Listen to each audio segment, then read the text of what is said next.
Olá, boa noite. Hoje vamos abordar temas como a uberização do trabalho, a privatização das linhas de metrô, a humanização de pacientes em condições terminais e a educação como transformação social. Além disso, vamos abordar temas como o enfraquecimento da segurança pública e o lazer da periferia. Isso tudo você encontra aqui só no Tá na Rede, onde as notícias se conectam com você.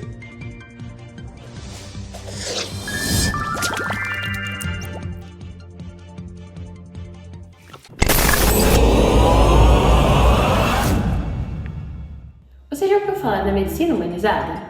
A medicina humanizada é uma prática que visa não apenas cuidar do bem-estar físico do paciente, mas também do bem-estar psicológico, por meio de profissionais na área, técnicas especializadas e uma virtude que muitas vezes esquecemos no nosso dia a dia, a empatia. Mas eu não sou especialista no assunto, então se você quer saber um pouquinho mais sobre essa prática, continue com o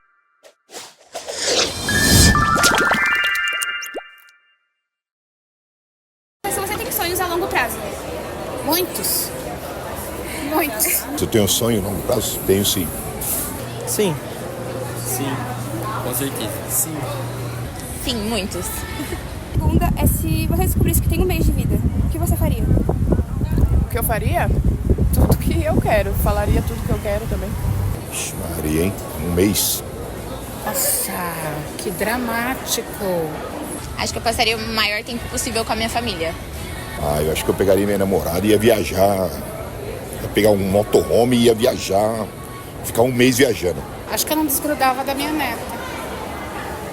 Uma das coisas seria, poderia escolher mais alguma? Acho que ficar com a família. Faria coisas que eu não posso fazer agora. Faria as coisas que eu não teria coragem de fazer. E se você tem medo de morrer? Eu não tenho medo, não. Com certeza. Por incrível que pareça, não tenho. Mas não quero morrer tão cedo. Tenho. Com certeza. Não. Lógico. Não. E, infelizmente, essas perguntas são recorrentes na mente de muitos que têm diagnósticos terminais. Seu objetivo? Ter qualidade de vida. Esses são os chamados paliativos. E Lilian França, nossa entrevistada, é uma delas. Por meio de uma chamada virtual, ela conta para nossa equipe como foi receber seu diagnóstico e como teve um tratamento mais leve mediante tantas dificuldades.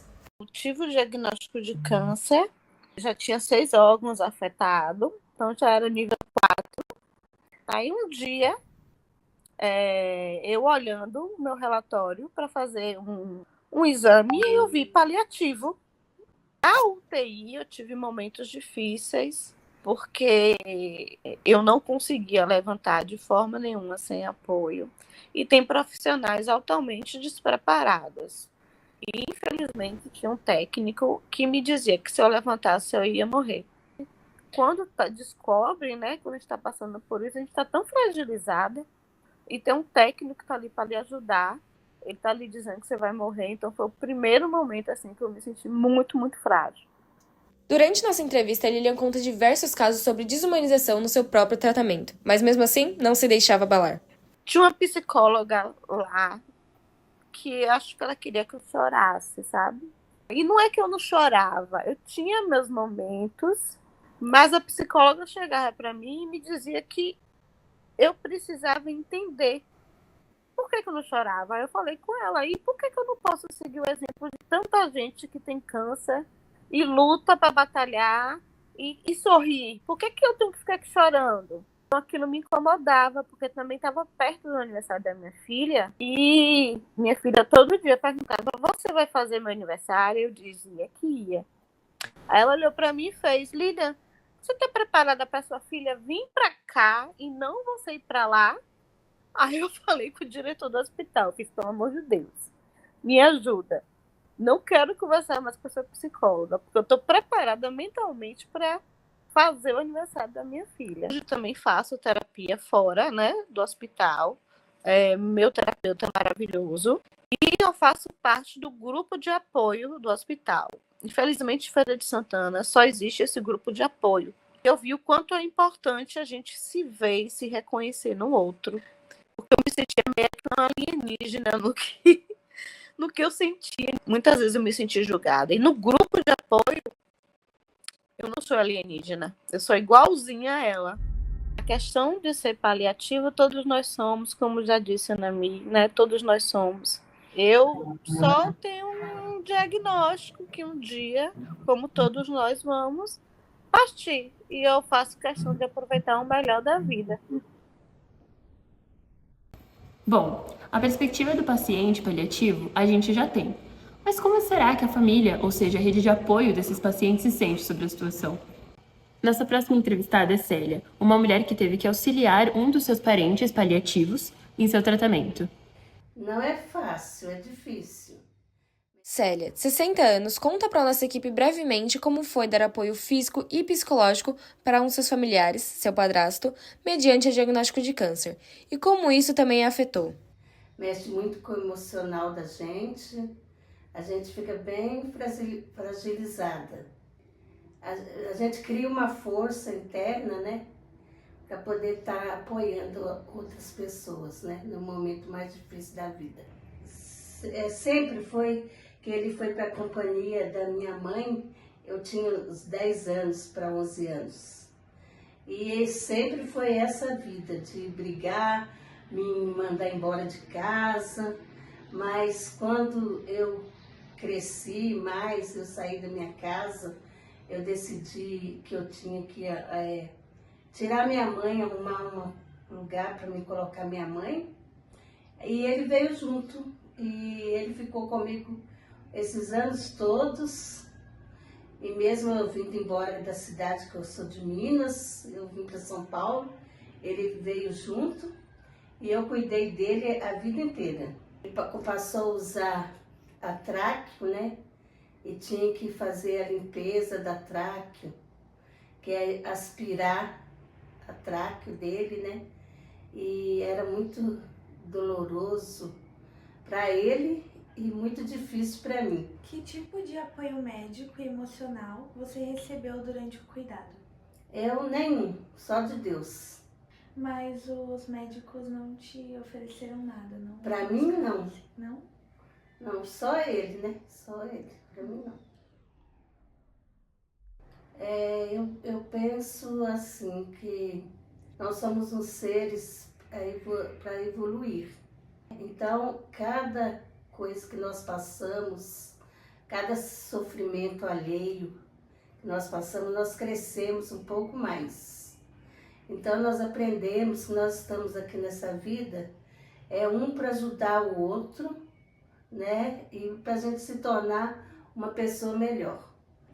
Mesmo ele não ter sido um bom padrasto para mim, eu não desfiz dele na hora que ele mais precisou. Eu estava ali para estender a mão para ele e não me arrependo de nada que eu fiz por ele. Bom, agora que já vimos o lado mais pessoal sobre o assunto, que tal ver a opinião de alguns especialistas pelo lado mais diagnóstico da coisa? Conversamos com a psicóloga e especialista em cuidados paliativos, Eliana Rita Moscatelli, a qual nos diz um pouco o porquê desses cuidados e a importância deles no tratamento. O tratamento tradicional, ele é um tratamento super necessário e ele tem que ser o principal mesmo, né? Que é aquele tratamento que vai focar a cura da doença. Mas o doente é só a doença? Não. Ele está inserido ali num contexto de vida dele e das pessoas que estão em volta, que também aquilo tudo precisa de cuidado. Os cuidados paliativos, ele deve entrar junto com o diagnóstico da doença grave. Da doença grave que pode ameaçar a tua vida.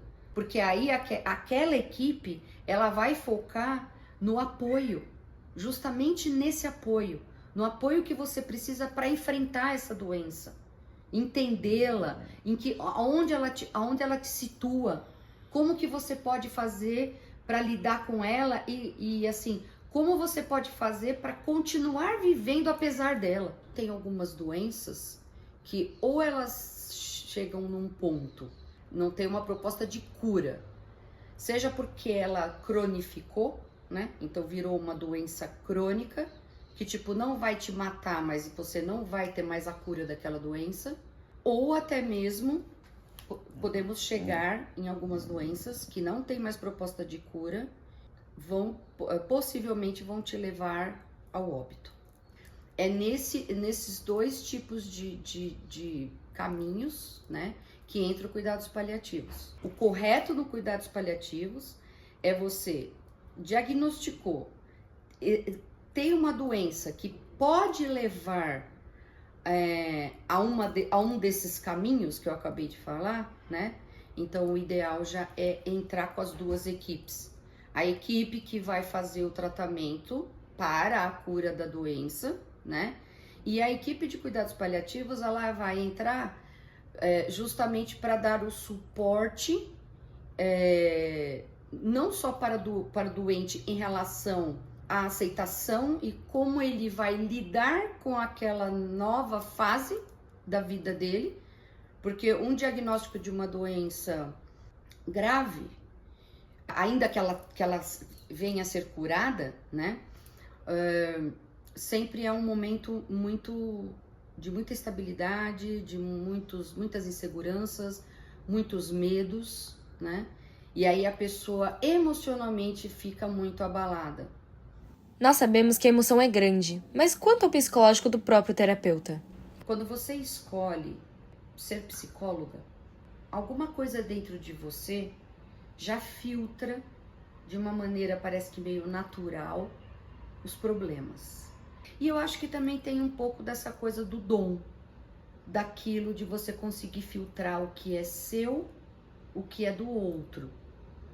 Porque essa é a base de muitas coisas dentro de uma terapia. Uma das coisas principais que você faz pro seu paciente é mostrar para ele o que é dele, o que é dele, e o que ele está sentindo que não é dele, é de uma outra pessoa. Essa é uma das coisas mais fundamentais nos processos terapêuticos, porque muitas vezes o que você está sentindo de ruim dentro de você não é seu. É alguma coisa de uma outra pessoa que você está vivendo como sua. Ou pior, é o conceito de alguém trabalhando dentro da sua cabeça. É a lógica de uma outra pessoa interferindo na sua lógica. E aí, às vezes, você fica sem saber o que é seu e o que é do outro. Não é se transformar numa pessoa fria. Muito pelo contrário. Muito pelo contrário. Para eu fazer um bom processo terapêutico, eu tenho que ter empatia. Eu tenho que me colocar no lugar do outro e tentar entender por que ele sente aquilo daquela forma. Senão eu nunca vou conseguir fazer um bom processo terapêutico. Entender aquele processo como um todo e aí poder dar o suporte. Muitas pessoas já me perguntaram, como você consegue? Por que você escolheu um negócio tão triste desse? Né? Eu já até escutei besteiras do tipo, você se sente feliz em trabalhar com isso? Como se, assim, você se sente realizada trabalhando na terminalidade do outro, né? Eu respondo da seguinte forma, eu respondo assim, eu prefiro entender que eu sou necessária para aquela pessoa, naquele momento. Se eu não estiver ali, dando o apoio, fazendo a terapia necessária para que ela passe melhor por aquele momento, quem vai fazer isso? Então, o que acontece? Eu prefiro entender que eu faço parte de um processo super necessário na vida daquela pessoa. E se eu conseguir fazer com que ela viva melhor aqueles momentos tão difíceis, eu não preciso de mais nada. Eu acho muito importante inserir um conceito, né, da medicina humanizada, né?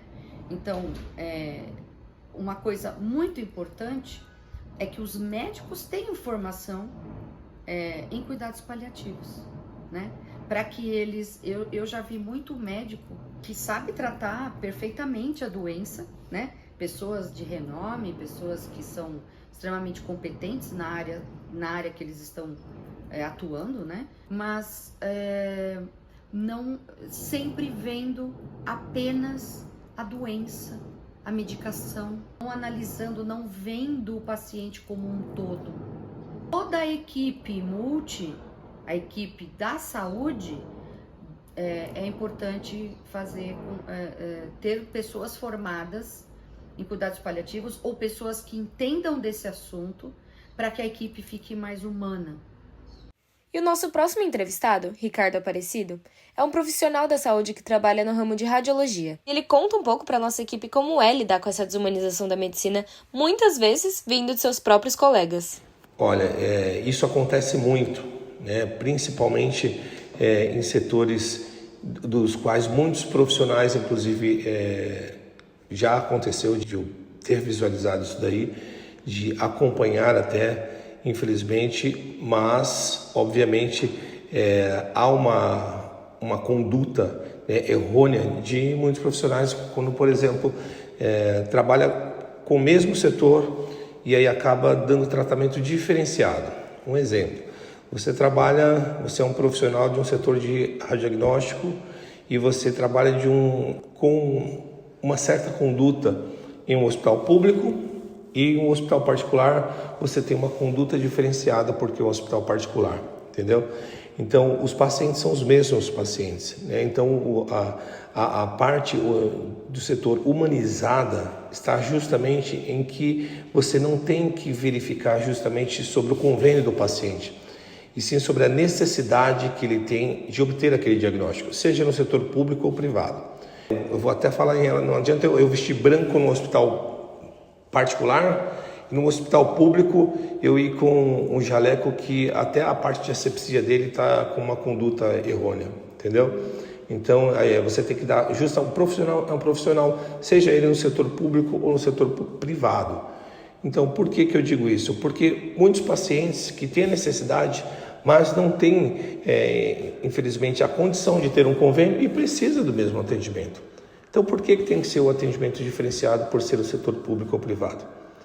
Até a forma de como você se dirigir ao paciente, né? Com educação, para que você chame o paciente de forma adequada, para a realização do exame de forma adequada e nunca de forma displicente. E a desculpa, porque está corrido, não existe isso. Você tem que atender um paciente por vez. Então, eu como profissional, né, da radiologia, como profissional da área da saúde e como também professor dessa área, eu tenho por obrigação, né, de ter esse tipo de conduta, né? Então, infelizmente, quando tiver que ser feito, eu vou fazer dessa forma. E é possível notar que os cuidados com o paciente não começam apenas com o apoio psicológico, mas também durante o seu próprio tratamento. Foi quem era minha orientadora na época, no estágio, e um paciente de leito, que é aquele paciente que ele está ali acamado. E nós fomos realizar um exame nessa paciente, e essa paciente só realizava exame com essa profissional. E ninguém sabia o porquê.